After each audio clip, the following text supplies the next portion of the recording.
우리 하나님을 찬양합니다. 주께서 행하신 일 높여드리고 우리 하나님만 우리의 왕이 되시고 높임 받으시기를 소망합니다. 미국 미네소타 주에 워드브램이라는 성공한 기업가가 있었습니다.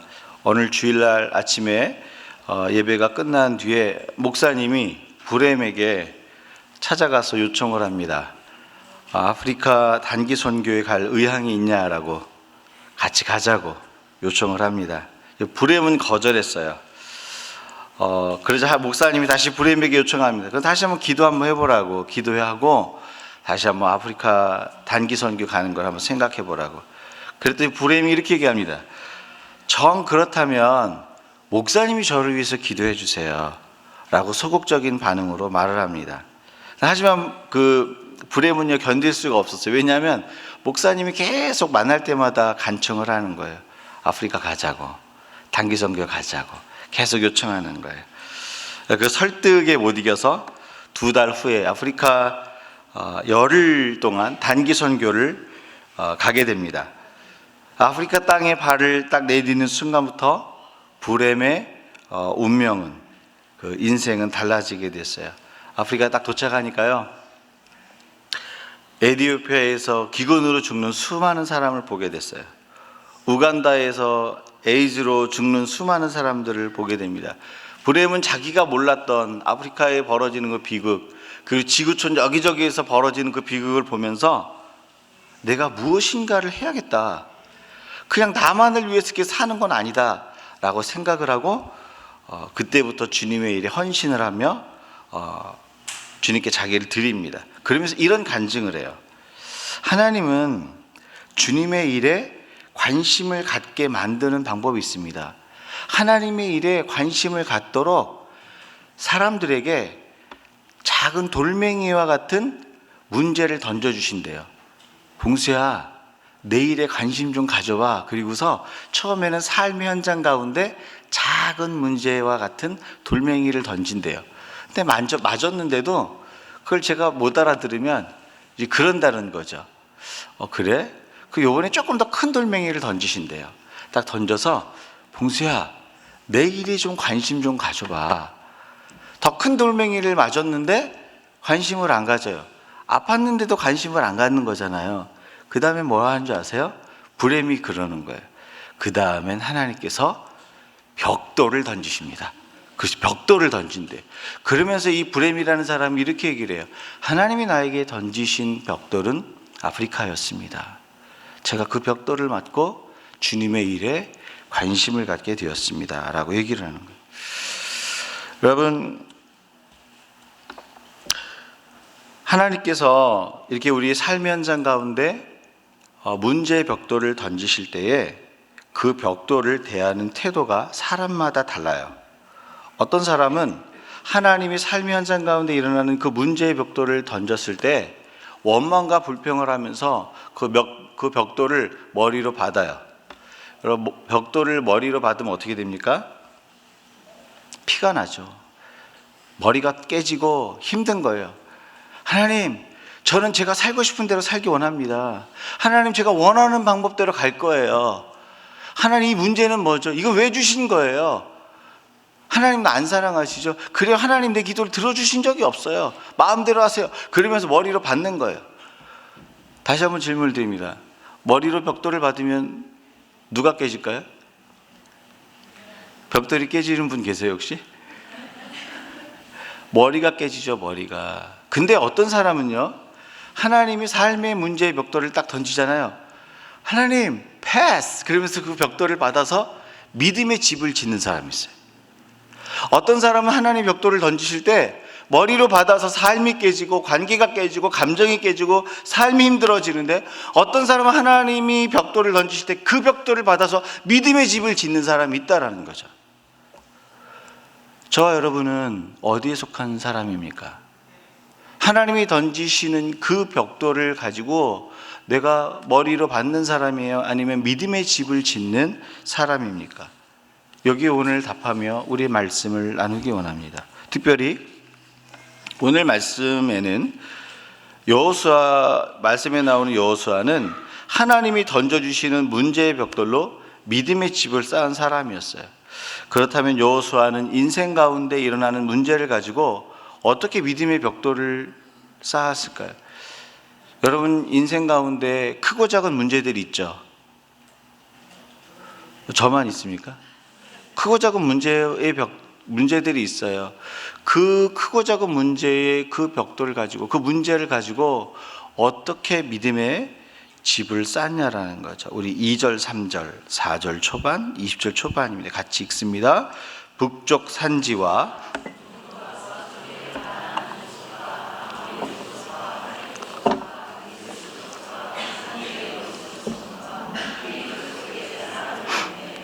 그들이 그 모든 군대를 거느리고 나왔으니 그들의 마음이 완악하여 이스라엘을 대적하여 싸우러 온 것은 여호와께서 그리하게 하신 것이라. 여호와께서 그들을 멸하려 하심이었더라. 여러분, 여호수아가 가나안 땅을 정복할 때, 제가 몇 주 전에 말씀드린 것처럼 가나안 땅을 정복할 때 어디서부터 정복하기 시작했냐면 중부지방부터 정복합니다. 메가더 장군이 인천 상륙 작전을 할 때 인천으로부터 한국의 허리를 잘랐죠. 그래서 보급선을 자르기 위해서 남과 북이 원활하게 물자 보급이 잘 되지 않도록 허리를 잘랐어요. 근데 동일하게 여호수아도요, 가나안 지역의 중부 지방을 치고 들어갑니다. 그리고 난 뒤에 그 기브온 사람들 때문에 남방 왕, 예루살렘 왕을 중심으로 한 남방 왕들이 연합국을 형성해서 여호수아와 싸우게 되죠. 그리고 오늘 본문 말씀에는 뭐냐면 북쪽의 나라와 동쪽의 나라와 서쪽의 가나안 족속들이 연합국이 되어서 막 여호수아에게 온 거예요. 문제가 하나가 온 게 아니라 하나님이 그냥 문제 보따리를 싹 묶어가지고 모든 군대를 보낸 거죠. 여러분, 그런데 이 문제, 이 북쪽과 동쪽과 서쪽 연합군들이 함께 몰려서 온 이 군대를 보내주신 것을 누가 보내셨다고 20절에 써 있습니까? 여호와께서 그리하게 하신 것이라. 그들의 마음이 완악하여 이스라엘을 대적하여 싸우러 온 것은, 이거 뭐예요? 문제죠. 이 어마어마한 문제가 하나도 아니고 문제 다발들을 생긴 것은 무엇 때문에 그랬냐면 여호와께서 그리하게 하신 것이라. 그 문제 다발을 왜 주셨을까요? 20절 후반에 보니까 그들을 멸하게. 가나안 땅의 정복의 완성, 믿음의 집을, 가나안 땅을 정복하는 그 믿음의 집을 완성시키기 위해서 하나님이 그 문제 다발을 주신 거예요. 여호수아는 하나님께서 이 문제를 주셨다는 사실을 분명하게 이해하고 있습니다. 그리고 하나님이 주신 그 문제를 가지고 믿음의 집을 쌓는 재료로 사용하고 있어요. 어떤 사람은요, 삶의 현장에 일어나는 문제를 가지고요, 불평의 재료를 사용해요. 하나님, 이거 나 괴롭히려고 하시는 거죠? 저 인간을 왜 내 삶의 현장의 목도를 만나게 하셨습니까? 근데 어떤 사람은 내 삶의 현장 가운데 일어나는 문제를요, 하나님의 믿음의 집을 짓는 재료로 사용한다는 거죠. 여러분, 우리가 많은 경우에 문제를 만났을 때 배우자를 원망합니다. 내 인생의 최대 실수는 너를 만난 거야. 너는 내 인생의 문제덩어리야, 문제덩어리. 내가 너를 안 만났으면 내 인생에 문제가 없어. 그렇게 생각하십니까? 근데 이런 생각을 해보세요. 그 문제덩어리라고 생각하는 그 문제덩어리를 누가 선택했어요? 내가 선택한 건 아니에요? 그 문제덩어리라고 생각하는 그 사람을 내가 선택한 거죠. 여러분, 문제를 보면서 불평하고 사람을 원망하는 사람들은요, 문제를 자꾸 찾으면서 어떤 일을 하냐면 자꾸 원망거리를 찾아요. 사람을 통해서 불평하는 사람들은, 우리 문제를 만났을 때 사람을 원망하고 비난하는 사람들은 하나님이 주시는 문제의 벽돌을 머리로 들이받는 사람이에요. 자꾸 문제를 만나면서 내가 너 만나서 그래, 너 때문에 그래, 네가 이렇게 했지. 사람을 원망하는 사람은요, 하나님이 문제를 주셨을 때 자꾸 머리로 들이받는 거예요. 근데 인간의 습성 가운데 그게 있어요. 제 안에도 그게 있더라고요. 어떤 일이 있잖아요. 그러면 자꾸 와이프한테 그러는 거예요. 여보가 이렇게 안 했으면 이렇게 안 됐는데. 다른 사람 얘기하는 게 아니라 지금 제 얘기를 하고 있는 거예요. 간혹 제가 그런 얘기를 하더라고요. 어떤 문제를 가지고 자꾸 다른 사람을 향해서 원망하고 사람 이야기를 하는 건 뭐냐면, 문제를 가지고 머리로 들이받는 거예요. 머리로 들이받는 사람은요, 자기 머리가 깨지게 돼 있어요. 궁금하면 한번 해보세요. 머리가 깨지나 벽돌이 깨지나.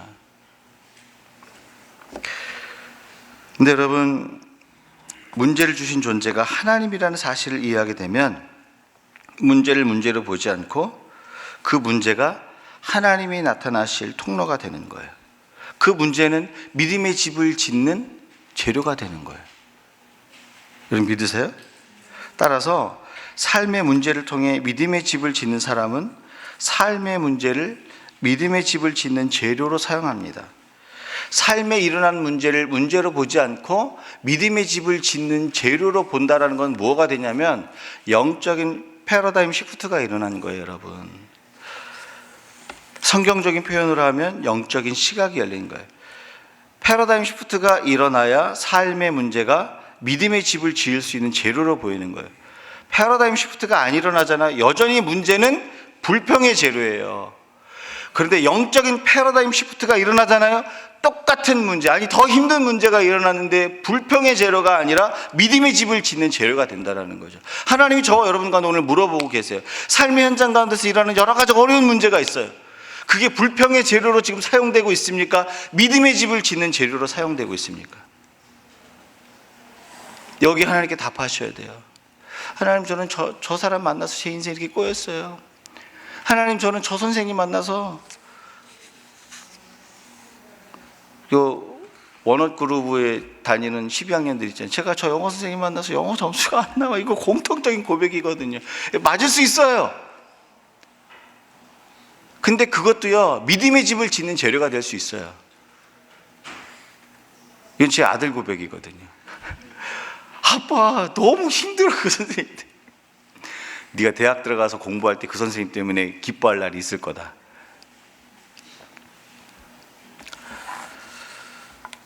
여러분, 영적인 시각이 열려야 오늘 내 삶의 현장 가운데 닥치는 그 문제가 믿음의 집을 짓는 재료로 보이는 거예요. 믿음의 집을 짓는 재료로 보이지 않는다면 지금 패러다임 시프트가 안 일어난 거예요. 그 말은 무슨 말이냐면 여전히 세상의 사람들의 가치와 똑같은 방법으로 살아간다는 거예요. 요셉 있잖아요. 요셉이 형들에 의해서 애굽의 노예로 팔렸습니다. 일반 사람들은 어떻게 하겠습니까? 술 먹고 형을 원망하며 저주하며 인생을 포기하죠. 그런데 요셉은 애굽의 노예로 팔리는 문제를 가지고서도 믿음의 집을 지었어요. 여러분 이거 이해되세요?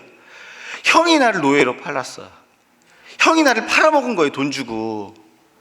근데 그 문제를 가지고서도 믿음의 집을 짓는 재료로 사용했다라는 거예요. 어떻게 요셉이 믿음의 집을 짓는 재료로 사용했습니까? 그것을 문제를 해석하는 그의 영적 시각의 답이 있어요. 총리가 됐을 때 그 형제들이 애굽에 찾아오죠. 그럴 때 요셉이 형님들에게 했던 말이 뭐예요? 해석의 말이 뭡니까? 이렇게 얘기하죠. 형님들이 나를 이곳에 팔았다고 한탄하지 마십시오. 하나님이 생명을 구원하시려고 나를 당신들보다 먼저 구원하셨습니다. 형님들은 요셉을 노예로 팔았는데 그것을 해석하는 요셉의 해석은 뭐였냐면 형님들이 판 것이 아니라 생명을 구원하시기 위해서 하나님이 나를 먼저 보낸 겁니다. 나를 노예로 판 그 일을 믿음의 집을 세우는 재료로 해석하고 있다는 거예요. 왜요? 영적인 패러다임 시프트가 바뀐 거예요. 요셉이라고 처음에 원망하지 않았겠어요? 요셉이라고 형들을 원망하는 마음이 없었겠어요? 원망하는 마음이 있었어요. 그런데 나중에는 영적인 시각이 열린 거예요. 어떻게 해요? 하나님이 먼저 이들을 통해서 보내셨구나. 하나님이 나를 이렇게 훈련시키셨구나. 영적인 시각이 열리면요, 더 이상 문제는 문제가 아니에요. 문제 속에 빠져 있잖아요. 그 문제는 하나님의 집, 믿음의 집을 세우는 재료가 되는 거예요. 다시 한번 질문을 드립니다. 저와 여러분의 삶의 현장에는 크고 작은 삶의 문제들이 있어요. 마음을 두렵게 만들고 힘들게 만드는 문제들이 있어요. 그렇죠? 없으세요? 여러분 행복한 사람인가 보죠? 다 있어요. 이 세상의 모든 사람들 다 문제가 있어요. 근데 그 문제를 다루는 방법은 사람마다 달라요. 원망의 재료로 사용하고 있습니까? 믿음의 집을 짓는 재료로 사용하고 있습니까? 믿음의 집을 짓는 재료로 사용하기 위해서는 패러다임 시프트가 있어야 돼요. 영적인 시각이 열려야 돼요. 특별히요, 사랑하는 사람이 배신하는 일을 통해서도, 물질과 건강의 어려움을 통해서도, 인간의 이성과 생각으로는 이해할 수 없는 그 문제 가운데에서도 그 문제가 믿음의 집을 세우는 재료가 될 수 있다라고 하나님은 선포하고 계세요. 근데 우리는 얘기하죠. 하나님 아니에요. 그 믿음의 재료가 아니라 저를 좀먹게 하는 재료입니다. 저를 좀먹게, 생각을 좀먹고 관계를 좀. 아니요. 하나님 오늘만 형들이 나를 팔아버리는 그것 가지고도 믿음의 집을 세우는 재료로 삼았어요. 여러분, 이 은혜와 능력이 저와 여러분 가운데 남을 수 있길 주 예수 이름으로 축원합니다. 자, 그렇다면 그 다음 질문이 생겨요. 어떻게 삶의 문제를 믿음의 집을 짓는 재료로 보는 눈과 시야를 가질 수 있을까? 패러다임 시프트가 필요하다고 그래요. 영적인 시각이 열려야 된다고 그래요. 영적인 시각이 열려야 삶의 문제를 믿음의 집을 세우는 재료로 볼 수 있는 시야가 열린다고 그랬어요. 그 시야를 어떻게 가질까요? 6절입니다. 같이 읽습니다. 여호와께서 여호수아에게 이르시되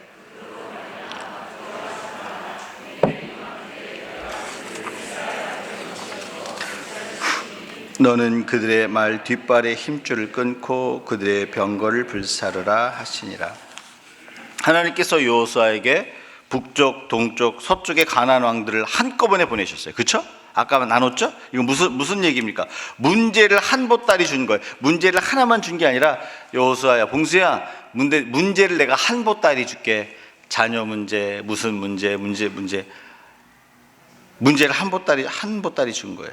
그런데 우리 하나님은요, 그 백성들에게 문제를 주실 때에 꼭 함께 하시는 말씀이 있어요. 뭐냐면 여호와께서 여호수아에게 이르시되 그들로 말미암아 뭐 하지 말라고요? 두려워하지 말래요. 두려움의 감정을 제거해 주세요. 하나님 그거에 굉장히 관심이 많아요. 두려워하는 마음을 하나님은 제거하기 원하세요. 하나님께서 믿음의 사람을 사용하실 때 두려움을 이기게 합니다. 마음을 강하고 담대하게 해요. 이걸 다른 말로 하면 뭐라 그러는지 아세요? 딴 이름 한 소리라고 아세요? 딴 이름 한 소리? 음악 용어에 피아노 건반에 보면 흰색 건반하고 검은색 건반 있잖아요. 딴 이름 한 소리는 이런 거예요. G 플랫을 눌렀어요. 그리고 F샵을 눌렀어요. F샵을 누르라고 그래요. 그러면 G 플랫하고 F샵은 다른 이름이에요? 같은 이름이에요? 같은 이름이라 그러면 안 돼요. 이미 답을 드렸잖아요. 다른 이름이에요. 잘 들어보세요. G 플랫, F샵. 다른 이름이에요? 같은 이름이에요? 그래도 같은 이름이라고 하시는 분이 계시. 다른 이름이에요. 다른 이름인데 누르는 건 같은 음을 눌러요. 이게 딴 이름 한 소리예요. 그런데 하나님께서 우리 가운데 두려워하지 마라, 이것은요 다른 표현으로 뭐로 얘기할 수 있냐면 평강이 있어라, 평강을 누려라, 이 말이에요. 두려워하지 마라, 이 말은 나 두려운 거 사라지, 이게 아니라 두려워하지 마라, 내가 너와 함께함이니 두려워하지 마라. 이건 뭐냐면 평강을 누려라, 이 말이에요. 왜요? 사람이 평강을 누릴 때 시야가 열리는 거예요. 사람이 평강을 누릴 때 더 넓게 보고 더 깊게 보고 더 멀리 보는 거예요. 나에게만 딱 시야가 좁혀있던 시야가, 마음이 평강하잖아요. 마음이 불편하면요 시야가 점점 좁아지는 게 사람이에요. 근데 마음이 편안해지고 막 담대해지잖아요. 그러면 시야가 넓어지는 거예요. 그 축구 경기를 보면 알 수 있어요. 한국이 월드컵에 나가잖아요. 그러면 꼭 독일이나 프랑스 아주 잘하는 유럽팀을 만나면 발이 얼어붙어요. 그래서 잘 못합니다. 동네 축구에서도 일어나지 않을 미스를 해요. 어떤 미스요? 헛발질. 여러분 월드컵에 나간 프로 선수가 헛발질하는 거 보셨어요? 제 이름은 되지 않겠지만 헛발질한 적이 있어요. 월드컵에 나가서. 왜요? 두려운 거예요. 그 상대에게 압도당한 거예요. 마음이 두려우면요, 상대방 선수도 안 보이고 오직 내 앞에만 보이는, 내 앞에만 보이니까 누가 오는지 어떤지 모르는, 실수하는 거죠. 그런데요, 한국이 필리핀이나 오만이나 뭐 이런 중국이나 이런 나라 만나면 어떻게 하는 줄 아세요? 기가 막혀요. 패스가요, 자석 갖다 붙이듯이 쫙쫙 붙어요. 그 센터링을 하잖아요. 그 멋있게 헤딩을 해서 골이 들어가고 너무 멋있어. 뭐 패스도 기가 막혀요. 왜 그런지 아세요? 두려움이 사라진 거예요. 두려움이 사라져서 마음이 평안한 거예요. 내가 이제 막 그렇게 시야가 넓어지는. 여러분 두려워하잖아요. 시야가 좁아져요. 나 자신밖에 안 보여요. 내 앞에 보기만 해도 힘들어요. 누가 오면 그리고 따로 헛발질하는 거예요. 그런데 평강이 넘쳐서 두려움이 사라지잖아요. 그럼 보이는 거예요. 나만 보이는 게 아니라 상대방도 보이고 내 동료도 보이는 거예요. 어디다 볼을 차야 될지 알아요. 평강이 다스리는 것이 중요하다는 이유가 뭐냐면 우리의 시야가 열리는 거예요. 우리의 시각이 열리는 거예요. 달라지는 거예요. 신앙생활에서도 마찬가지입니다. 하나님이 주시는 평강이 우리를 다스릴 때 문제를 문제로 보지 않습니다. 오히려 문제를 믿음의 집을 짓는 재료로 보는 시야와 시각이 열리는 거예요. 왜냐하면 하나님이 주시는 평강은 무엇이 따라오게 되냐면 하나님의 시야가 열리게 돼 있어요. 하나님이 평강을 주시잖아요. 하나님의 시야가 열려요. 하나님의 시야가 열리니까 그 문제를 하나님의 시각으로 보는 거예요. 하나님의 시각으로 그 문제를 보니까 어떤 일이 됩니까? 더 이상 원망의 재료가 아니에요. 믿음의 집을 짓는 재료가 되는 거예요. 오늘 말씀에도 보세요.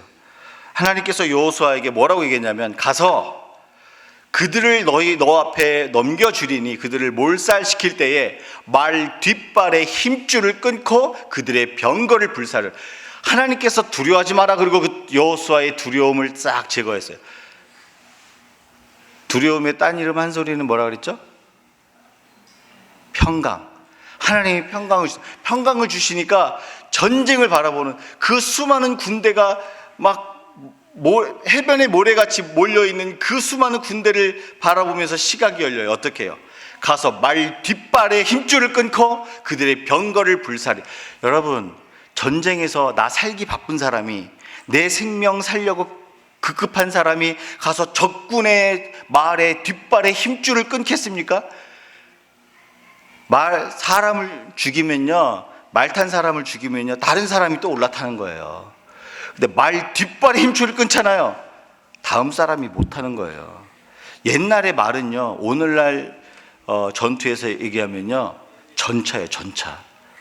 기갑부대를 그냥 끝내버리는 거예요. 두려움이 사라지니까 여호수아 눈에 어떤 것이 벌어지냐면 전쟁을 바라보는 시야와 시각이 넓어지는 거예요. 이게 굉장히 중요해요. 저와 여러분 영적 전쟁을 싸울 때 삶의 문제를 막닥뜨렸을 때 하나님이 주시는 평강이 임하잖아요. 그러면 시야가 열리는 거예요. 내가 무엇을 선택하고 무엇을 생각해야 될지 시야가 열려요. 따라서 하나님이 주신 평강이 삶의 문제를 믿음의 집을 짓는 재료로 보는 시각을 갖게 만들어요. 평강이 마음을 주장하니까 넓게 보고 멀리 보는 거예요. 원망의 재료가 아니라 믿음의 집을 짓는 재료가 되는 거예요.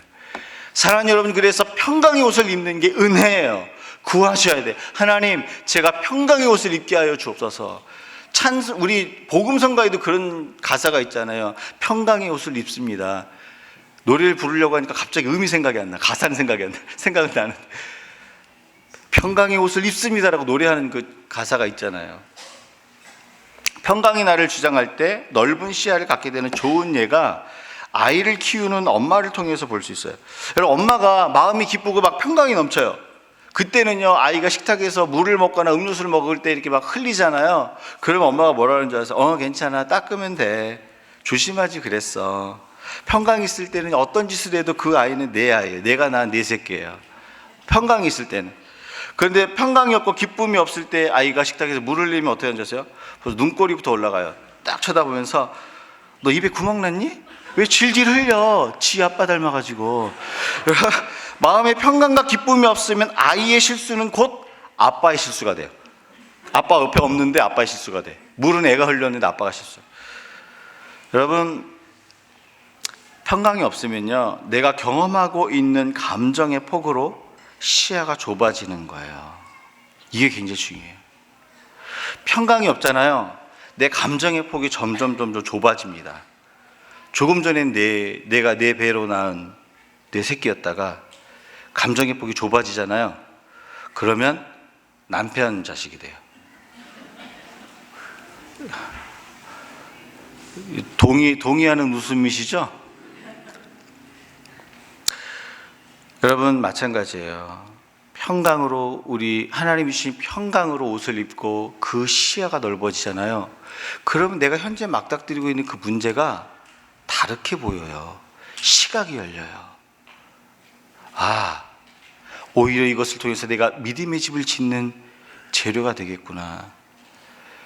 여러분, 그거 아셔야 돼요. 아무리 기술이 좋아도 재료가 없으면 집 못 져요. 근데 하나님이 항상 내가 마음에 드는 재료만 주시는 것 같으세요? 그런 하나님만 만나셨다면 저도 좀 소개시켜 주세요. 우리 하나님은 오늘 설교 제목이 뭡니까?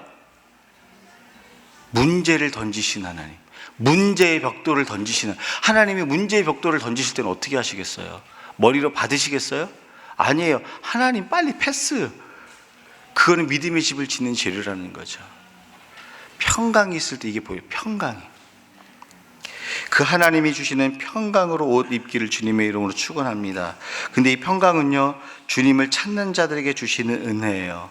주님이 찾아오시는 자들에게 주시는 은혜예요. 주님을 찾으세요. 마지막으로 삶의 문제를 가지고 믿음의 집을 짓는 사람들에게 나타나는 믿음의 특징이 있어요. 23절 말씀입니다. 같이 읽습니다. 이와 같이 여호수아가 여호와께서 모세에게 말씀하신 대로 기업으로 주매 그 땅에 전쟁이 그쳤더라. 여러분, 여호수아가 가나안 땅을 점령한 게 자기로부터 시작된 꿈이었고 비전이었습니까? 아니면 하나님께서 모세에게 주신 이스라엘 공동체에게 주신 비전이었습니까? 이게 굉장히 중요해요. 믿음의 집을 지을 때 우리는 공동체와 상관없이 나만 생각하는 사람이 있어요. 근데 그렇지 않아요. 지금 여호수아가 붙들었던 그 믿음의 집은, 가나안 땅을 정복하라는 그 믿음의 집은 여호수아로부터 시작된 게 아니에요. 하나님이 모세를 통해서 이스라엘 공동체에게 주신 믿음의 집이고 명령이었다라는 거죠. 여러분, 여호수아가 이스라엘 공동체에게 주신 그 말씀을 성취하였다는 것은요, 공동체가 세워야 할 믿음의 집에 관심이 많다는 거예요. 동전이 앞면이 있고 뒷면이 있으니까 앞면만 있거나 뒷면만 있습니까? 함정이 없습니다. 동전은 앞면과 뒷면이 다 있어야 되죠? 마찬가지예요. 나의 개인의 믿음의 집을 세우는 것이 동전의 앞면이라면, 믿음의 공동체가 가지고 있는 그 약속에 헌신되어진 것은 동전의 뒷면이에요. 어느 것 둘 중에 어느 것 하나가 빠지잖아요. 믿음의 집을 세울 수가 없어요. 이 두 개가 있어야 믿음의 집을 온전히 세우는 거예요. 그래서 믿음의 집을 세우는 사람들은요, 공동체에게 주신 그 약속에 헌신돼요. 공동체가 세워야 될 믿음의 집에, 그 믿음의 집을 세우는 일에 나를 드려요. 근데 우리는 대부분 나만 혼자 기도하고 막 이거에 익숙해 있어요. 근데 여러분, 오늘 말씀에 보니까 믿음의 집을 지은 여호수아의 삶 현장에 보니까 하나님께서 공동체에게 주신, 공동체가 세워야 될 그 믿음의 집에 내 헌신과 삶이 들어가고 있다는 사실을 말씀하고 있어요. 예수님이 승천하시기 전에, 부활하신 후에 고린도전서 15장 6절에 보면 몇 명의 제자들에게 부활하신 예수님이 나타난 줄 아세요? 혹시 기억하세요? 500여 제자들에게 나타나셨다고 했어요. 500여 제자들에게 예수님이 나타나셨어요. 그런데 예수님이 승천하실 때 이런 얘기를 해요. 너희가 위에서부터 능력이 내려올 때까지 이 성, 곧 예루살렘에 머물러라 라고 공동체에게 약속을 줘요. 하나님의 성령이 임할 때까지 이곳에서 함께 머물며 기도하라고 공동체적으로 약속을 줍니다. 그 이야기를 다 500의 형제들이 들어요. 근데 마가의 다락방, 예수님이 공동체에게 주신 그 명령을 지키기 위해서 마가의 다락방에 모인 사람이 몇 명이에요? 120명이에요. 그 380명 어디 갔어요? 380명 어디 갔어요? 이 380명은 부활하신 예수님 안 만났습니까? 아니, 만났어요. 개인의 믿음도 중요해요. 개인의 믿음이 세워져야 공동체도 세울 수 있어요. 근데 여러분, 개인의 믿음만 생각하고 공동체의 집을 세우는 일에 관심이 없으면요, 이와 같은 일이 벌어지는 거예요. 초대교회 공동체의 집을 누가 세웠습니까? 500의 형제가 세운 게 아니에요. 그 공동체의 약속을 붙들고 마가의 다락방에 모였던 120명의 성도들을 통해서 믿음의 공동체의 집과 그 공동체가 세워지는 거예요. 여기에 저와 여러분이 붙들어야 될 약속이 있어요. 나의 믿음이 세워질 뿐만 아니라 공동체의 그 약속 가운데 나를 드릴 때요, 같이 세워져 가는 거예요. 같이 세워져. 여러분, 이해가 되세요? 500의 형제가 다 예수의 부활을 받지만 초대교회의 믿음의 집을 세우는 역사에 500의 형제가 다 참여하지 못했어요.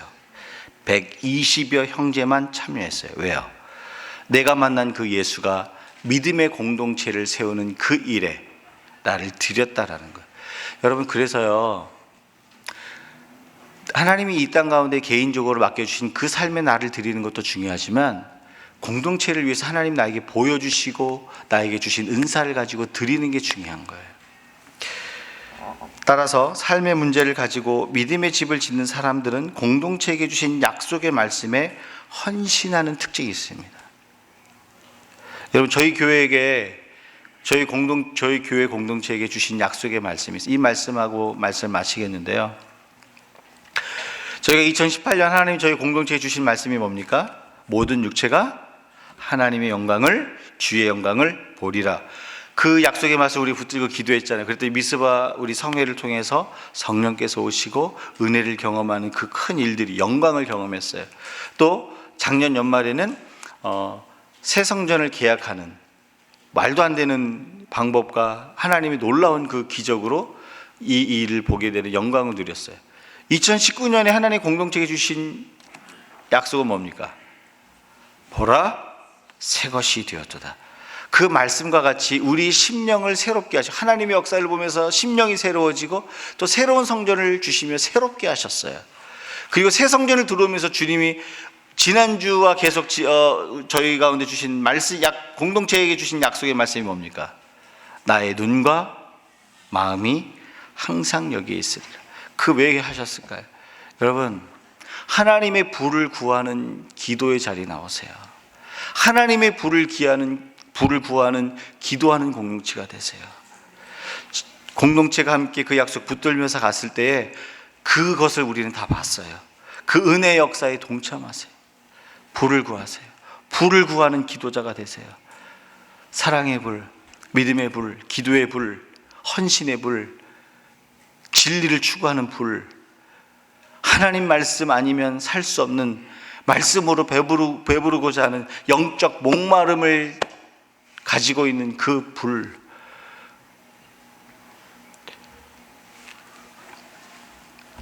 공동체의 약속 가운데 나를 드릴 수 있기를 주 예수의 이름으로 축원합니다. 여러분, 말씀을 정리합니다. 믿음의 집을 짓는 사람은요, 삶의 문제를 믿음의 집을 짓는 재료로 보게 돼 있어요. 그런데 그 삶의 문제가 믿음의 집을 짓는 재료로 보기 위해서는 평강이 있어요. 하나님 주시는 평강. 그 평강을 달라고 기도하세요.